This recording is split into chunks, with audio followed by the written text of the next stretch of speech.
Welcome to our channel. నేను Yagnamurthy. So ఇప్పుడు ఎక్కడ చూసినా కూడా దేవర మేనియా కనిపిస్తూ ఉంది. జూనియర్ ఎన్టీఆర్, జాన్వీ కపూర్, సైఫ్ అలీ ఖాన్ ప్రధాన తారాగణంగా రూపొందినటువంటి ఈ సినిమాని కొరటాల శివ రూపుదిద్దిన విధానం ఏదైతే ఉందో అది అందరినీ కూడా ఆకట్టుకుంటుందని మొదటి రోజు ఆ సినిమా చూసినప్పుడు అందరికీ అర్థమైంది.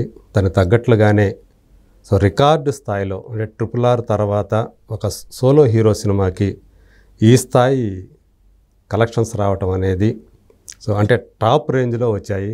సో ఇది ఎన్టీఆర్ అభిమానులను అందరినీ కూడా చాలా సంతోషపరుస్తున్నాయి. సో వాళ్ళందరూ కూడా సంబరాల్లో మునిగి తేలుతూ ఉన్నారు. ఆ సినిమాకు సంబంధించినటువంటి ప్రధాన ఆకర్షణలో ఒకటిగా యాక్షన్ సీక్వెన్స్ల గురించి చెప్పుకుంటున్నారు. అందులో దేవర ఇంట్రడక్షన్ సీన్ దగ్గర నుంచి కానివ్వండి, అంటే వాటర్లో వచ్చే సీన్లు ఏవైతే ఉంటాయో అవి కానివ్వండి, అలాగే క్లైమాక్స్ మొత్తం కూడా వరద క్యారెక్టర్ సంబంధించినటువంటి ఆ క్లైమాక్స్ అంతా కూడా దాన్ని డిజైన్ చేసి దాన్ని కొరియోగ్రాఫ్ చేసింది కింగ్ సాలమన్ మాస్టర్. సో ఇప్పటికే ఆయన జూనియర్ ఎన్టీఆర్ తోటి RRR మూవీ చేశారు. అలాగే ఆ సినిమాకి అంతకుముందు బాహుబలి 2కు కూడా ఆయన బెస్ట్ యాక్షన్ కొరియోగ్రాఫర్గా నేషనల్ అవార్డు కూడా తీసుకున్నారు. సో ఇప్పుడు ఆయన మన స్టూడియోలో ఉన్నారు.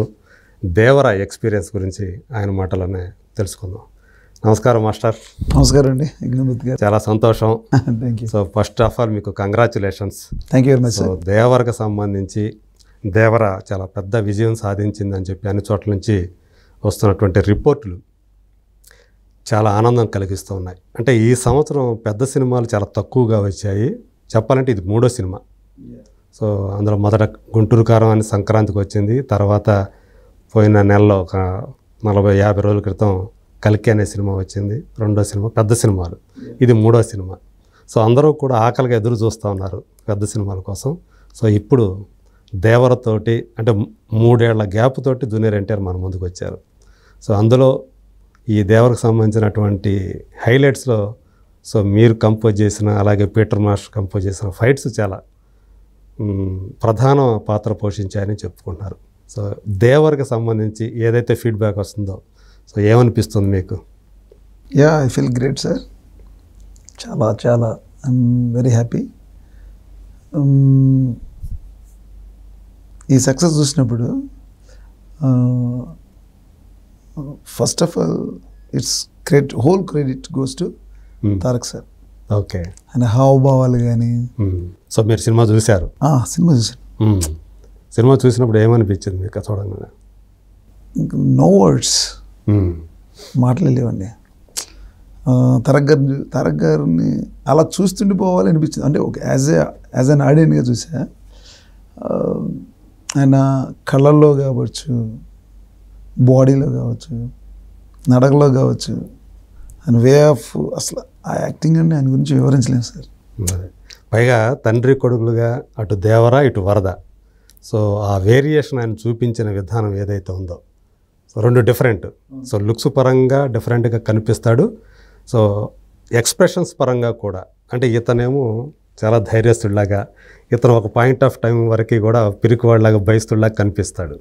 సో అలా ఆ వేరియేషన్ ఆయన ప్రదర్శించిన విధానం గురించి కూడా అందరూ మాట్లాడుకుంటున్నారు. అది that credit goes to director Shiva గారు, కొరటాల శివ గారు. The way is telling the story is imagine. But దాన్ని పండించాడు మన తారక్ సార్. అదే అంటే అందరూ ముక్త కంఠంతో చెప్తున్న మాట, సినిమా మొత్తాన్ని తన భుజాల మీద మోసుకుంటూ వెళ్ళారు అని. ఎన్టీఆర్ గారు, జూనియర్ ఎన్టీఆర్ అంటే సినిమాని తను ఒక్కడే మోసాడు అన్నట్టుగా అంత పర్ఫార్మెన్స్ ఇచ్చాడు. ఆయన క్యారెక్టరైజేషన్ అలా ఉందని చెప్పి అంటే స్క్రీన్ మీద ఆయన. సో తెర వెనక హీరోలు చాలామంది ఉంటారు. సో అందులో మీరు కూడా ఒకరు సార్. Absolutely right. ప్రతి ఫ్రేమ్లో తారక్ సార్ హీరో. అదే అంతే. అంటే ఎంటైర్ మూవీని తన షోల్డర్స్ మీద ఆయన తీసుకెళ్ళాడు అనే పేరు. సీ దట్ సినిమా చూడండి, ఏ క్యారెక్టర్ అయినా తారక్ గారి క్యారెక్టర్ ముందు నిలబడలేదు. అదే ఈవెన్ సైఫ్ అలీ ఖాన్ కూడా. ఈవెన్ దో ఎవరైనా సరే, సైఫ్ గారు కావచ్చు, తర్వాత మన ప్రకాష్ రాజ్ గారు కావచ్చు, అంటే ప్రకాష్ రాజ్ గారి అంటే సింగప్ అని ఒక క్యారెక్టర్ గ్రేట్ ఆర్టిస్ట్ నో. అవును. అయినప్పటికి కూడా ఏ క్యారెక్టర్ అయినా సరే తారక్ సార్ ఆయన ఆయన క్యారెక్టర్ ముందు నిలబడటం నాకైతే అలా అనిపించలే. అదే very very very very emotional scenes కానీ, తర్వాత ఆయన హావభావాలు కానీ, ఎక్కడ అంటే ఒక విలేజర్తో మాట్లాడినా డిఫరెంట్ హావభావాలు పలికించాడు. అంటే త్రూ అవుట్ ఒకే రకమైన ఆహార్యం అయింది, ఏది దేవరగా. సో అదే lungi black, total black and కింద నుంచి పైదాకా act very good sir, look is very good. But మీరు అనుకున్న లుంగి అది కనిపిస్తుంది కానీ బట్ మీరు క్యారెక్టర్లు వస్తూ ఉంటాయి కదా, చిన్న చిన్న క్యారెక్టర్స్ మధ్య మధ్యలో మీరు చూడండి. అవును. ఆయన నడిచే నడకలో కూడా ఆయన కొంచెం రాజస్వం ఉట్టిపడేటట్టు గంభీరత్వం, అంటే ఇప్పుడు దాకా ఆ టైప్ ఆఫ్ రోలు పెద్ద ఆయన చిన్న టపోరి టైప్ క్యారెక్టర్ కదా. అదే అంటే పెద్ద ఆయన అంటే మీన్స్ పెద్ద ఓకే అలా చెప్తున్నారా? ఓకే. పెద్ద ఎన్టీఆర్ గారే అది వేరు కదా, అది సింహం అండి. ఆయన తర్వాత చిన్న ఎన్టీఆర్ గారు అండి. ఓకే. అసలు నిజంగా ఈ దేవర అంటే తాతకు తగ్గ మనవడు అనే పేరు ఆయన నిలబెట్టుకుంటున్నారన్నారు. చెప్పేంత కాదు సార్, చెప్పే అర్హత కూడా మనకి లేదు. కానీ త్రూఅవుట్ హోల్ ఇండస్ట్రీ మీరు జనం మధ్య చూశారు కదా, జనం యొక్క రెస్పాన్స్ ఎలా ఉంది సినిమా? నేను నైట్ షో చూసానండి, సెకండ్ షో. ఓకే. చూద్దాం అసలు అందరూ ఇళ్ళు అయ్యి వేస్తారు. ఎక్కడ, ఏ థియేటర్లో చూశారు? ఐమాక్స్లో చూసాను, ప్రసాద్ ఐమాక్స్లో. ఓకే. సో ఫస్ట్ స్టార్టింగ్లో అదే మన టైటిల్స్ పడేటప్పుడు మాత్రం 2-3 కేకలు పడ్డాయి. తర్వాత ఇంటర్వెల్ వరకు కూడా ఒక షౌట్ లేదు. ఎవ్రీబడి ఇన్వాల్వ్ ఆయన క్యారెక్టర్ని ఆయన అందరూ అసలు సైలెంట్గా చూశారు. అసలు కేకలు వినపడలేదు నాకు అసలు. చాలా సైలెంట్గా చూశారు. ఇంటర్వ్యూలు అయిపోయింది, బయటికి వెళ్ళాం, మళ్ళీ వచ్చాం, మళ్ళీ కూర్చుంటే మళ్ళీ ఈ సొరసేపు పైకి లేస్తా చూసావా, అక్కడ పడ్డే కేకలు. తర్వాత మళ్ళీ కథ చూస్తూనే ఉన్నారు. చాలా బ్యూటిఫుల్గా అనిపించింది. ఓకే. సో సినిమాలో యాక్చువల్గా ఎక్కువ యాక్షన్ బ్లాక్లు బాగానే ఎక్కువగానే ఉన్నాయి. సినిమా యాక్చువల్గా ఇది యాక్షన్ ఫిల్మే. ఇందులో మీరు పీటర్ మాస్టర్ చేశారు కదా, ఈ సినిమా పని చేశారు కదా, మీకు సంబంధించిన యాక్షన్ సీక్వెన్స్లు ఏమేంటి ఇందులో?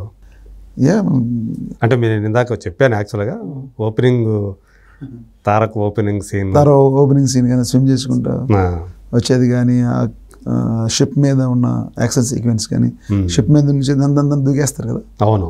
దూకేసి పడవ మీద అసలు వాళ్ళు పరిగెత్తి వాటి మీద ఎక్కుతారు చూడండి, వాటర్లో పడవల మీద నుంచి దాని మీదకి, షిప్ మీదకి. అది ఎట్లా తీశారండి అసలు? జనాలందరూ చాలా మంది వాటి గురించి చెప్పుకుంటున్నారు. It's like story. Director first tells us అంటే ఇలా ఉండాలి. అంటే ఇదంతా కూడా గ్రీన్ మ్యాట్ మీద చేసినాయా? అదే గ్రీన్ మ్యాట్ బ్లూ మ్యాట్. అయితే గ్రీన్ బ్లూ అనేది బ్యాక్గ్రౌండ్ సార్. మనకి ఇంట్రాక్షన్ ఏదైతే షిప్ ఉందో, పెద్ద షిప్ అది సెట్ చేశారు. ఓకే. పెద్ద బిగ్ షిప్, ఆ షిప్ మీద జరిగిన స్టోరీ ఇది. అదే ఆ షిప్ మీదే షూట్ చేసింది జరిగింది. ఓకే. కానీ మీరు అది తర్వాత ఇదే అంతేగా క్లైమాక్స్ అంటే వాటర్కి సంబంధించి అండర్ వాటర్ కానీ ఆన్ వాటర్ కానీ హోల్ థింగ్ మొత్తం మీరు చేసింది. ఓకే. సో ఎట్లా సొరచేపని ఇప్పుడు అదంతా సొరచేప అంతా సీజీ వర్క్ అని అందరికీ తెలుసు, కానీ మీరు ఆ మ్యాచ్ చేసిన విధానం అంటే వాటర్లో నుంచి సొరచేపను పట్టుకొని ఆ జూనియర్ అంటారు వరద క్యారెక్టర్ అట్లా లేవటం అనేది చాలామంది అది దేవరాన్ని అనుకుంటూ ఉంటారు వాళ్ళ అక్కడ క్యారెక్టర్లు అన్నీ కూడా. సో అది ఎలా మ్యాచ్ చేయగలిగారు అసలు? అది అంటే మీకు అంత ఆ విజనరీ అనేది మీకు కూడా ఉంటుందా? ఇక్కడ సీజీ వర్క్ ఇలా వస్తుంది, ఇక్కడ సొరచేప. Definitely sir. ఈ సొరచేప అనేది ఏంటి అసలు యాక్చువల్గా మీకు అక్కడ చూస్తే దాని అంటే ఆ సొరచేప ప్లేస్లో సేమ్ సొరచేప లాగా ఒక డమ్మీ సొరచేప తయారు చేస్తాం. దాన్ని వాటర్లో పెట్టి ఇంట్రాక్షన్గా సొరచేప కమ్ సార్ తారక్ సార్ ఇద్దరు కూడా వాటర్ నుంచి జంప్ చేసి ట్రావెల్ అయ్యి 20 feet ట్రావెల్ అయ్యి కింద పడతారు. అదే అంత ఎత్తుకి పడతారు. సో సొరచేప అనేది రీప్లేస్ చేస్తారు. అదే సీజీ తోటి దాన్ని మీరు ఏదైతే పెట్టారో ఆబ్జెక్టు దాన్ని తీసేసి ఇది పెడతారు. అవును. But Tarak sir